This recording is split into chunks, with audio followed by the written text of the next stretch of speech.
अस्सलाम वालेकुम रहमतुल्लाहि बरकातुहू।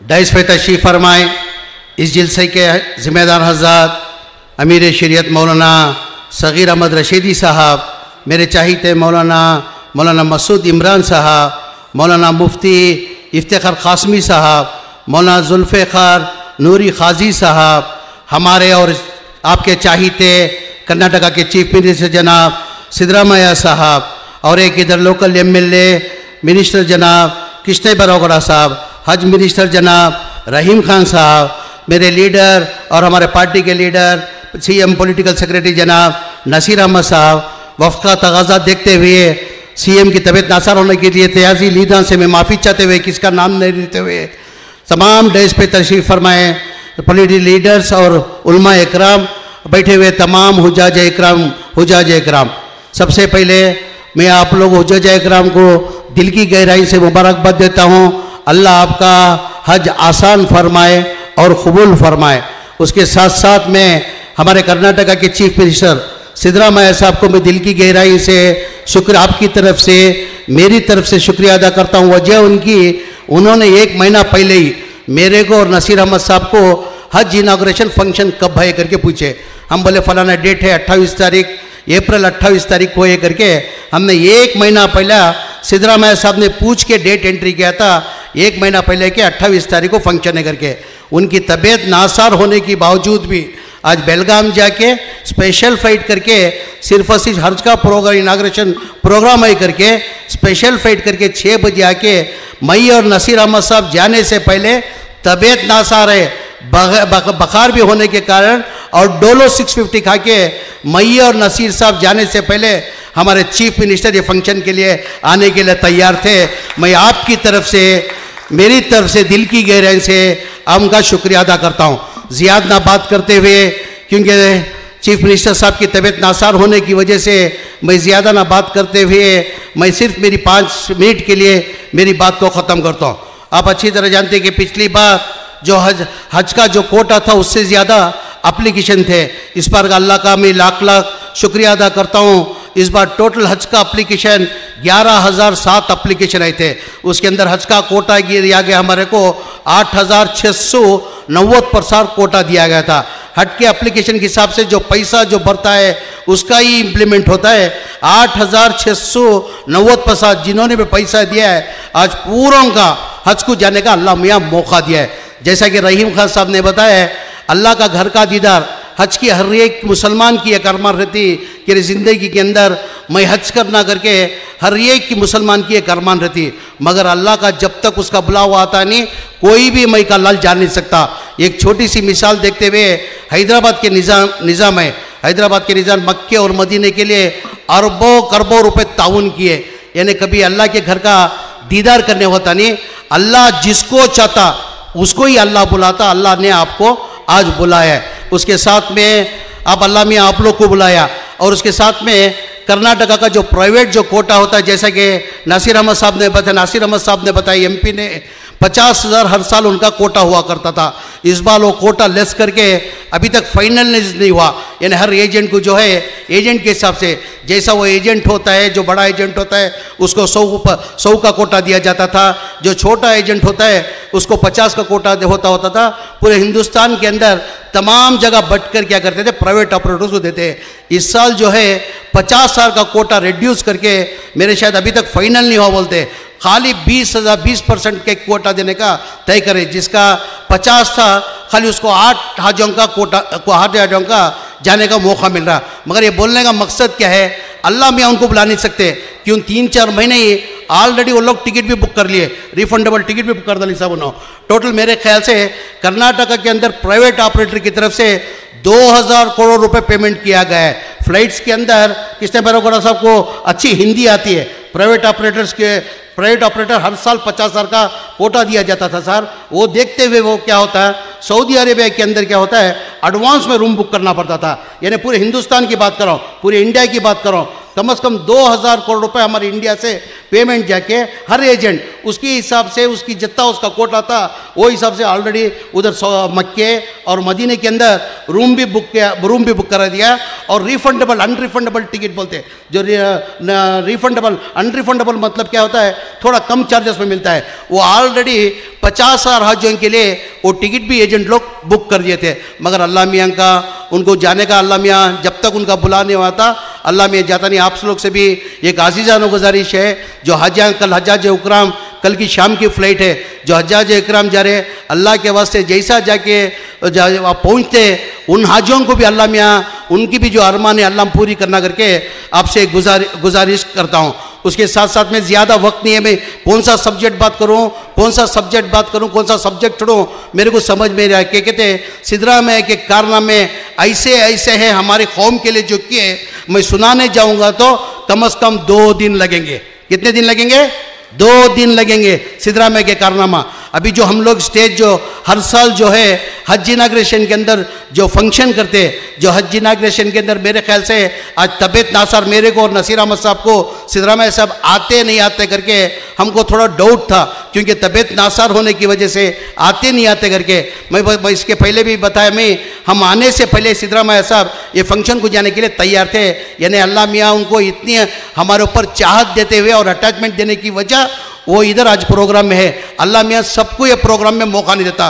कुमार स्वामी साहब को भी 2 बार चीफ मिनिस्टर कुमार स्वामी बने थे, 2 सती कुमार स्वामी सर मुख्यमंत्री आಗ ಅವಕಾಶ ಸಿಕ್ಕಿ ಸರ್, ಅವ್ರು ಯಾವತ್ತೂ ಹಜ್ ಇನಾಗ್ರೇಷನ್ಗೆ ಬರೋಕ್ಕೆ ಸಾಧ್ಯ ಆಗಿಲ್ಲ। ಏಕಾಏಕಿ ಮುಖ್ಯಮಂತ್ರಿ ಒಬ್ಬನೇ ಸಿದ್ದರಾಮಯ್ಯ ಇವತ್ತು ತಬೆತ್ತು ಆರೋಗ್ಯ ಸರಿ ಇಲ್ಲ ಕಾರಣಕ್ಕೆ ನಮ್ಗಿಂತಾನೆ ಮುಂಚೆ ತಾವು ಬಂದಿತ್ತಿದ್ರು ಅಂದರೆ ನಿಮ್ಗೆ ನಿಜವಾಗ್ಲೂ ನೀವು ನಮ್ಮ ಸಮಾಜದ ಬಗ್ಗೆ ಕಾಳಜಿ ಇಟ್ಕೊಂಡಿರೋದು ನಿಮಗೆ ನಿಜವಾಗ್ಲೂ ಕೈ ಜೋಡಿಸಿ ಧನ್ಯವಾದ ನಮ್ಮ ಸಮಾಜದಿಂದ ನಾನು ಕೊಡೋಕ್ಕೆ ಬಯಸ್ತಾ ಸರ್। Really handsome sir. यानी एक एक कारनामे में सिद्धरामैया साहब के यानी कुमार स्वामी को आने का मौका नहीं मिला था। उसके साथ साथ में ये फंक्शन के अंदर हर साल हम लोग क्या करते हैं, ये फंक्शन के वास्ते लाखों रुपए खर्चा करके ये साल में एक बार फंक्शन करने के लिए हम फंक्शन करते। पिछली बार जब सिद्धरामैया साहब आए थे, ये हर शम तुम फंक्शन करते उसके लिए कितना खर्चा आता बोले, हम 60 से 70 हज़ार रुपये खर्चा आता बोले तो नहीं, उसको एक बार बजट में लेके आते, मैं अप्रूव करता हूँ करके ये बार ये परमानेंट स्ट्रक्चर बनाने के लिए 10 करोड़ रुपए सैंक्शन करके कहते हैं 10 करोड़ रुपए सैंक्शन करे, परमानेंट सैंक्शन करना करके। जब पिछली हुकूमत थी सिद्धरामैया साहब जब मुख्यमंत्री थे 2-4 डिवीजन के अंदर हज हाउस बनना करके डिसाइड किए थे। उसके अंदर मंगलूर के अंदर एक हज घर बनना करके डिसाइड किए थे और गुलबर्गा के अंदर हज घर बनना करके डिसाइड करके वो टाइम पे 2016 के अंदर ही 10 करोड़ रुपए रिजर्व करे थे।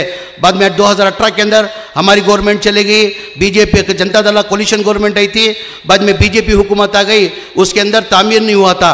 आज सिद्धरामैया वापस हमारी कांग्रेस हुकूमत के आने के बाद हमारे सिद्धरामैया साहब ने आदेश दिया है, मैं खुद आता हूँ मंगलूर का हज का संघीय बुनियाद का काम मैं ही करता हूँ करके 16 तारीख को हमारे चीफ मिनिस्टर साहब मंगलूर का हज घर के लिए आज उन्होंने डेट दिया है, 16 तारीख को संघीय बुनियाद हो रहा है।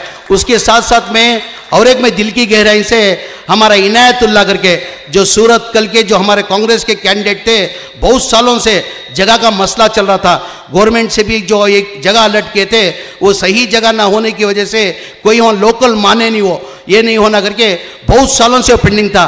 तो इनायत करके जो हमारी पार्टी से जो कैंडिडेट थे पिछले साल 2023 के अंदर सूरत कल से जो कैंडिडेट थे वो कैंडिडेट सामने से आके अल्लाह उनको हिदायत दे के 1 एकड़ 8 गुंठे लगभग 2 एकड़ जगह कम से कम मेरे ख्याल से एक 7-8 करोड़ की जगह रहेगा फ्री हज कमेटी को उन्होंने देखो ही वही जगह को हमारे सिद्धरामैया साहब 16 तारीख को संघीय बुनियाद का मैं काम करता हूँ तय कर कोई हमारे रहीम खान साहब और एक हमारी गुलबर्गा के अंदर भी 6 तारीख को शायद 6 तारीख को रहीम खान साहब 6 तारीख को फिक्स कर कोई ना 6 तारीख को हमारे रहीम खान साहब संघीय बुनियाद का काम कनीज फातिमा मैडम बहुत दिन से हमारे एमएलए मैडम का भी डिमांड था कि जल्द से जल्द उधर का संघीय बुनियाद का काम करो करके वो भी इंशाल्लाह 6 तारीख को रहीम खान साहब फिक्स कर कोई वो भी उसका संघीय बुनियाद के लिए दोनों जगह के लिए 2017 के अंदर सिद्धरामैया साहब ग्रांट दिए थे 10 करोड़ मंगलूर के लिए 10 करोड़ गुलबर्गा के लिए और ज़्यादा पैसे की ज़रूरत पड़ेगी तो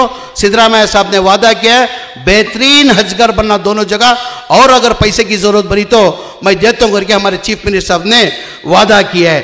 उसके साथ साथ में आप अच्छी तरह से जानते हैं कि ये हज कैम्प के अंदर सालाना जो है जो हज का सीज़न जो होता है उस टाइम पे हम लोग 1 महीने के लिए प्रोग्राम करते हैं, बाकी 11 महीने प्रोग्राम खाली हुआ करता था। तो हमारी हुकूमत आने के बाद हमारे चीफ मिनिस्टर सिद्धरामैया साहब से बात करके, साहब ये 11 महीने खाली रहता है, फिर हज कैम्प हम जब करते हैं जब उसके लिए खर्च करके करना पड़ता है, तो उस वजह से इसके अंदर में IAS, IPS, KS coaching centre डालता हूँ करके चीफ मिनिस्टर साहब से मैं परमिशन लेके ये साल से 400 बच्चों को हज कैम्प के अंदर IAS, IPS, KS coaching centre डालना करके ये बार हमने शुरुआत की। अल्लाह का मैं शुक्रिया अदा करता हूँ और खुशी की बात है यहाँ हज कैम्प के अंदर पढ़ के 102 जने जो है गवर्नमेंट जॉब के अंदर इलेक्ट हो गई, उसके अंदर 60 पर 2 जने 9 जने सब इंस्पेक्टर बनी, 9 जने सब इंस्पेक्टर बने। तो आते आते तादाद तो मैं देखेंगे IPS की जो है तादाद आते आते हमारी कम होने को आ रही। आज जो सब इंस्पेक्टर बनिया उसकी 30 पर 3 साल उसकी सर्विस थी, जाते जाते रिटायर्ड हुआ तो ने SP DCP होको एडिशनल SP होको रिटायर्ड होता। वैसे 9 जने जो ही आज सब इंस्पेक्टर हमारे हज कैम्प में पढ़ को सब इंस्पेक्टर बन कोई। उसके साथ में 50 पर 3 जने कांस्टेबल बनी, हेड कांस्टेबल 50 पर 3 जने बनी।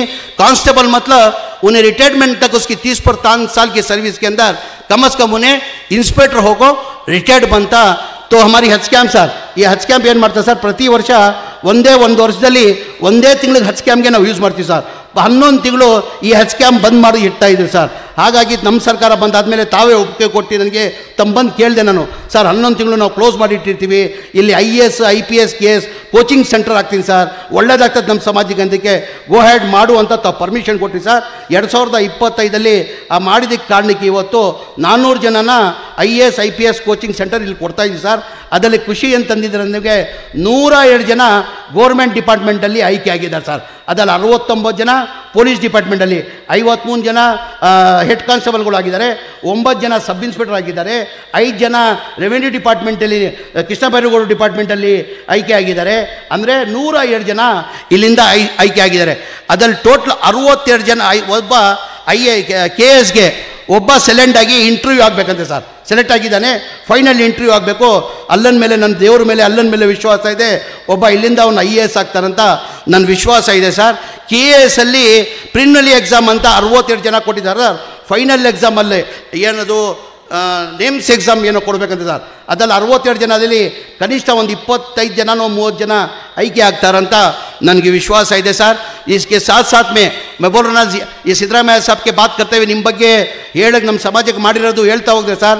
2 ದಿನ ಬೇಕಾಗ್ತದೆ ಸರ್, 2 ದಿನ ಹೇಳಿದ್ರು ಸಾಲದು, ತಾವು ಅಷ್ಟು ಮಾಡಿದ್ದೀರಾ ಸರ್, ಅಷ್ಟು ಮಾಡಿದ್ದೀರಾ ಸರ್, ತಾವು ನಾವು ಹೇಳಂಗೆ ಇಲ್ಲ।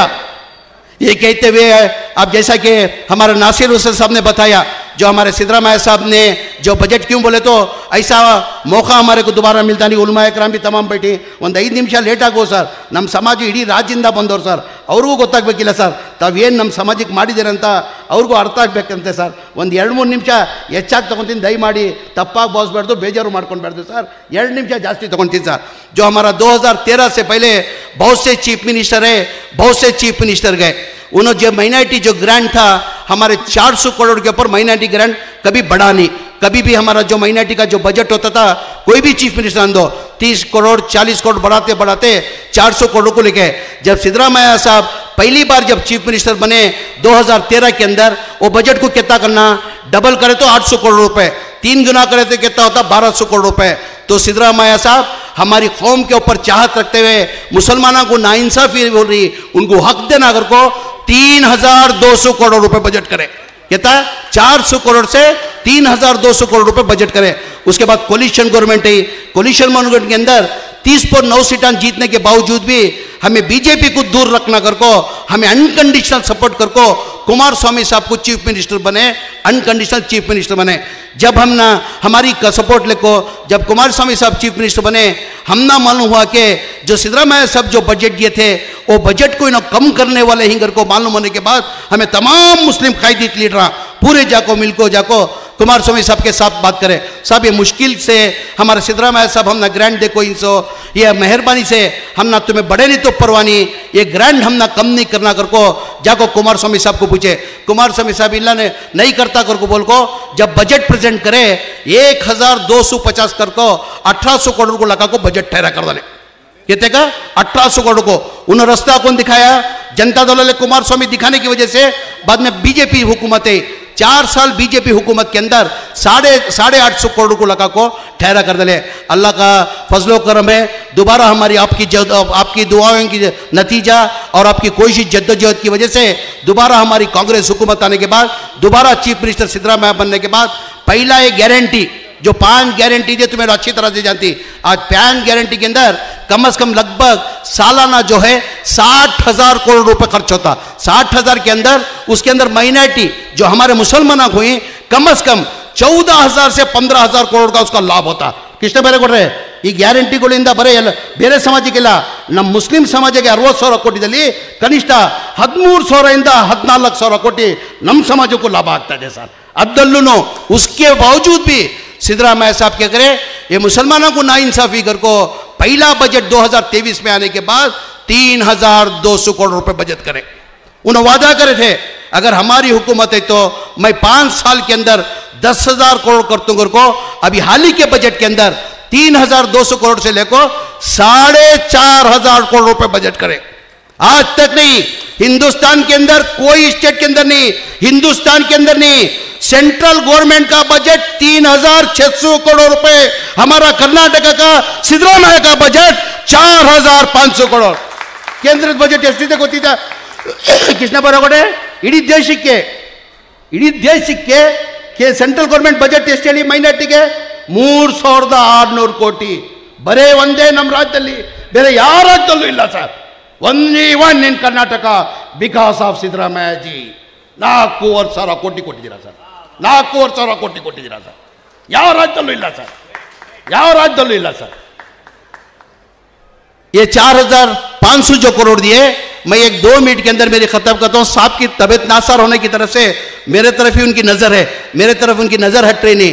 4,500 करोड़ के अंदर हमें नसीर अहमद साहब, जब्बार साहब, सलीम अहमद साहब, रिजवान, हारिस भाई तमाम हमें बैठ को कभी भी हमें क्या डिस्कस करती, ये सही ये बजट जो सिद्धरामैया साहब दी उसे सही इस्तेमाल होना, सही कहाँ इस्तेमाल होना, सही इस्तेमाल होना तो तालीम के अंदर हमें बहुत पीछे ही क्या तो कर को तालीम के अंदर हमारे आदमी आ गया ना कर को हमें तालीम के वास्ते खर्च कर को कम से कम 4,500 के अंदर 2,500 करोड़ ओनली फॉर एजुकेशन में खर्च करना कर को तय कर कोई किसने ಬೇರೆ ಕೊಡ್ರೆ ನಾವೇನು ಮಾಡಿದ್ವಿ ನಾವೆಲ್ಲ ಮುಖಂಡರುಗಳು ಲೀಡರ್ಗಳು ಮಾತಾಡ್ಬಿಟ್ಟು ಏನು ಇವತ್ತು ಮನೆ ಮುಖ್ಯಮಂತ್ರಿಗಳು 4,500 ಕೊಟ್ಟಿದ್ದಾರೆ ಎಜುಕೇಷನಲ್ಲಿ ಭಾಳ ಹಿಂದೆ ಇದೀವಿ ಸರ್ ನಾವು ಮುಸಲ್ಮಾನ್ ಸಮಾಜ ಭಾಳ ಹಿಂದೆ ಇದೀವಿ ಎಜುಕೇಷನ್ ಇಲ್ಲ ಅಂದರೆ ನಾವು ಏನೂ ಮಾಡೋಕ್ಕೆ ಸಾಧ್ಯ ಆಗಲ್ಲ ಅವ್ರು ಎಜುಕೇಷನಲ್ಲಿ ಮುಂದೆ ಬರಬೇಕಂತ ಹೇಳ್ಬಿಟ್ಟು ನಾವೇನು ಮಾಡ್ತೀವಿ 2,500 ಕೋಟಿ ओनली बिकॉज ऑफ एजुकेशन घंटा कोड़ता ही तालीम के वास्ते कर को खर्च कर रही जैसा हमारी हुकूमत आने के बाद सिद्धरामैया साहब की 2023 के अंदर चीफ मिनिस्टर के बाद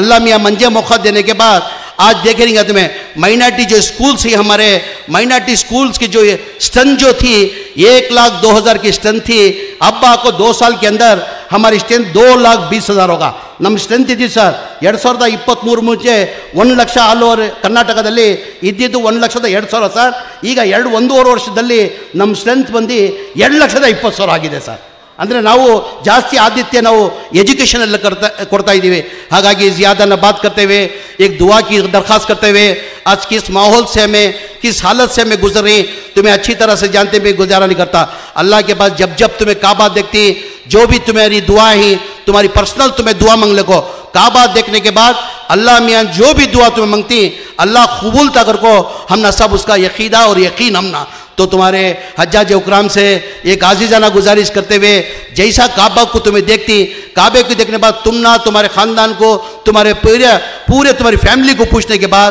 हिंदुस्तान के वास्ते खास कर पूछना यहाँ के अमन के वास्ते खास कर पूछना कि मुसलमान हिंदू मुसलमान सिख ईसाई पूरे चाहत से रहना और ख़ास कर हमारे ऊपर सिद्धरामैया साहब का साया रहना खासकर उनके वास्ते दुआ करना ऐसे सीट एक चीफ मिनिस्टर था तो मैं छोड़ो नसीर साहब छोड़ो दूसरे छोड़ो एक हमारा कर्नाटका के अंदर ऐसा हमना रहबर हमना चीफ मिनिस्टर मिला तो मुसलमानों को कोई भी तकलीफ नहीं आती।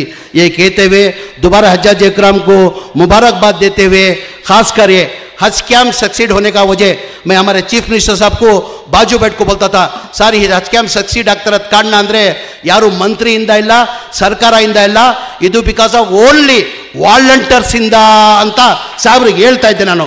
ಈ ಹಜ್ ಕ್ಯಾಂಪ್ ಕೃಷ್ಣ ಬೈರೇಗೌಡ್ರೆ ಈ ಹಜ್ ಕ್ಯಾಂಪ್ ಸಕ್ಸೀಡ್ ಆಗ್ತದಿಲ್ಲ ಸರ್. ಈ 15-16 ದಿನ ಏನು ಹಜ್ ಕ್ಯಾಂಪ್ ನಡೀತಾ ಇದೆ ಯಾವ ಸರ್ಕಾರದಿಂದನೂ ಇಲ್ಲ, ಯಾವ ಮಂತ್ರಿಯಿಂದನೂ ನನ್ನಿಂದನೂ ಇಲ್ಲ, ರಹೀಮ್ ಖಾನ್ನಿಂದನೂ ಇಲ್ಲ ಸರ್. ಈ 1,500 ವಾಲಂಟಿಯರ್ಸ್ಗಳಿದ್ದಾರೆ ಸರ್. ಆ ವಾಲಂಟಿಯರ್ಸಿಂದನೇ ಈ ಹಜ್ ಕ್ಯಾಂಪ್ ಸಕ್ಸೀಡ್ ಆಗೋದು. ಏನಕ್ಕೆ ಎಲ್ಲ ಮಿಡ್ಲ್ ಕ್ಲಾಸ್ ಸರ್, ಅವರು ತಿಂಗಳಲ್ಲಿ ಸಂಬಳ ಬರೋದಲ್ಲೇ ಅವ್ರ ಜೀವನ ನಡಿಬೇಕು.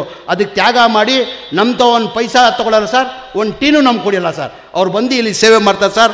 ಆ ಕಾರಣಕ್ಕೆ हज कैम्प जो है आज जो सक्सीड होता है, जैसे नसीर अहमद साहब को मैं ऑलमोस्ट साहब इन्हों सब इतनी थी इन्हों अल्लाह हाजियाँ की खिदमत कर को अल्लाह का घर बहुत से जने देखे नहीं थे साहब. वो देखते हुए लगातार 3-4 साल से सब मैं उम्र को भेज लगा रहा साहब.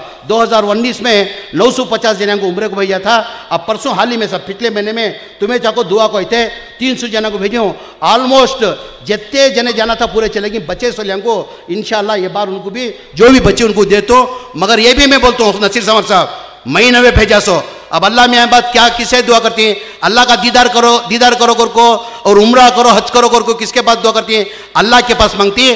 अल्लाह तुम्हारी दुआ कबूल कर ले को ज़मीर अहमद खान को जरिया बना को अल्लाह मियाँ तुम न बुला रहा सो मई नवे ये भेज रहा सो. ये कहते हुए हमारे हज कमी के टिप्पू का चेयरमैन साहब का मैं दिल की गहराई से उनका शुक्रिया अदा करता हूँ. बेहतरीन अरेंजमेंट कर कोई तो चेयरमैन साहब का खासकर तमाम मेम्बरों का, यहाँ मुजाहिद खड़को है, हमारे वारिस खड़को है, हमारा मुजू खड़को है, तमाम मेंबर्स का मैं शुक्रिया अदा करते हुए और एक बार हमारे कर्नाटका के चीफ मिनिस्टर साहब का उनकी तबीयत नासार होने की वजह से भी आज जो हमारे फंक्शन में अटेंड हुए उनका भी दिल की गहराई से शुक्रिया अदा करते हुए मेरी बात को ख़त्म करता हूँ. अस्सलामु अलैकुम रहमतुल्लाहि बरकातुहू.